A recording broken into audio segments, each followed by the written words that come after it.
لله رب العالمين والصلاة والسلام على أشرف الأنبياء والمرسلين نبينا محمد أما بعد يقول سبحانه وتعالى هل يستوي الذين يعلمون والذين لا يعلمون সভা সম্মানিত সভাপতি সাহেব, মঞ্চে উপবিষ্ট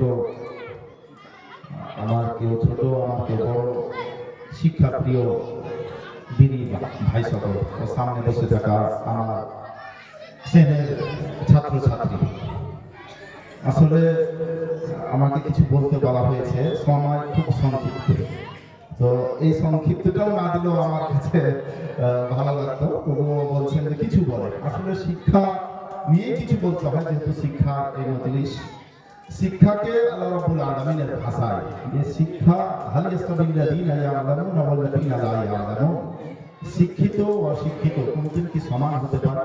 এগুলোকে আরবিতে আল কালিমাতুত তা'দিয়াত, চ্যালেঞ্জ শব্দ, এগুলো কোনদিন কি সমান হতে পারে না। মানুষের মধ্যে এবং এই পুরুষ এবং মহিলারই কেবল শিক্ষা বা শিক্ষার মান বাড়িয়ে দেয় না, এতে অন্য প্রাণী, এমনকি যেমন আখবাতুল খাবাইস, সবচাইতে নিকৃষ্ট জানোয়ার হচ্ছে, আমরা জানি দুনিয়ার কুকুর। এই কুকুরকে যদি শিক্ষিত করা হয়, এই কুকুরেরও পজিশন বেড়ে যায়। দেখেন আপনারা, এই কুকুরকে যদি আপনি কোনো পাত্রে মুখ দেয়, তাহলে আমাদের বিধানে তাহলে তাকে পবিত্র করার জন্য 7বার বা 8বার বিশেষ পদ্ধতিতে তাকে ধৌত করতে হয়। কিন্তু এই কুকুর যখন শিক্ষিত হয়ে যায়, তখন ওই কুকুরের লালা আর নাপাক থাকে না। এতটাই শিক্ষা ইসলামে দিয়েছিলেন।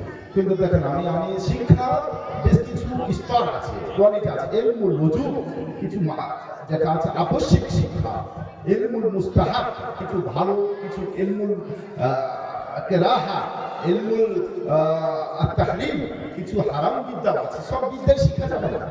যেমন চুরি করা একটা বিদ্যা, জাদু একটা বিদ্যা, হারাম বিদ্যা। কিন্তু আবশ্যিক কিছু শিক্ষা মানুষকে অবশ্যই নিতে হবে। এবং সবচাইতে মনে রাখবেন, আমি এখানে বলতে চাচ্ছি যে এই বিদ্যাটা সব জায়গায় থেকে নেওয়া যাবে না। বিভিন্ন আপনার সোশ্যাল মিডিয়া বলেন, হোয়াটসঅ্যাপ বলেন, আরো কিছু গ্রুপ বলেন, ফেসবুকে বলেন, যে বিদ্যা আগে কোথা থেকে বিদ্যাটা নিচ্ছে আপনাকে দেখতে হবে। এই জন্য আমাদের কুতুব শিক্ষার মধ্যে সবচাইতে ইম্পর্টেন্ট গ্রন্থ বুখারীর পরেই যেটা স্থান পেয়েছেন ইমাম মুসলিম, সহিহ মুসলিম গ্রন্থ, তিনি মুকাদ্দামাতে তার ভূমিকাতে একটা ছোট্ট কথা বলেছেন, ইন্না হাযাল ইলমু দীনুন ফানদুরু আম্মান তা'খুযুনা দীনাকুম। এই বিদ্যাটা, সারাই বিদ্যা, এটা হচ্ছে শিক্ষাটাও একটা ধর্ম। অতএব তুমি কোথা থেকে নিচ্ছ বিদ্যাটা, এটা তোমাকে অবশ্যই দেখতে হবে। যেখানে সেখান থেকে বিদ্যা নেওয়া যাবে না। আমাদের এই আল মাদ্রাসা আল জামিয়া সালাফিয়া বা মাদ্রাসা দারুল হুদা, মাদ্রাসা রিয়াদুল বাবুপুর, লালগোলা, এগুলো বেশ কিছু কোয়ালিটি, যেগুলো ব্র্যান্ডেড দার্শনিক দামি বিদ্যা হচ্ছে। আমি কাউকে ছোট করে আমি বড় বলছি না, এগুলো হচ্ছে ব্র্যান্ডেড। এগুলো হচ্ছে আমাদের হোটেলের মধ্যে কিছু সাধারণ হোটেলে থাকতে হলে বলা হয় যে 5 স্টার হোটেল।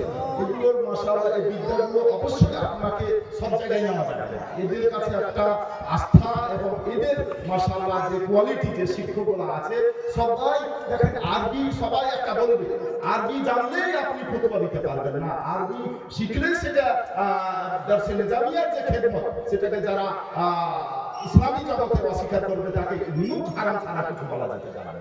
অবশ্যই দার্শনে জামিয়ার যে খেদমত করে যাচ্ছে, এবং ইনশাআল্লাহ আল্লাহ রাব্বুল আলামিনের মানুষের যে দরদ এবং মায়া আছে, তার এবং তার খাস দোয়া আছে, যেটা আপনারাকে মনে রাখতে হবে। মানে আরবি পুরাই লেখা যাচ্ছে আরবি শিক্ষা, এই আরবি পঠন পাঠন, কিন্তু সেগুলোকে আপনারা সেগুলো সে জায়গায় ঠিক আছে, সব নিজের জায়গায়, কিন্তু আরবি শিক্ষা হলে সেটা দার্শনে জামিয়ার খেদমত দিতে পারে না, বা সেগুলো দার্শনে জামিয়ার যে মাদ্রাসা নামে আখ্যা দান করবেন না তারা। দেখেন, উঠতে জানলেই যদি পাখি হতো, তাহলে আর ফেরাও তো বলে উঠতে জানলেই মানে পাখি বলা যায় না।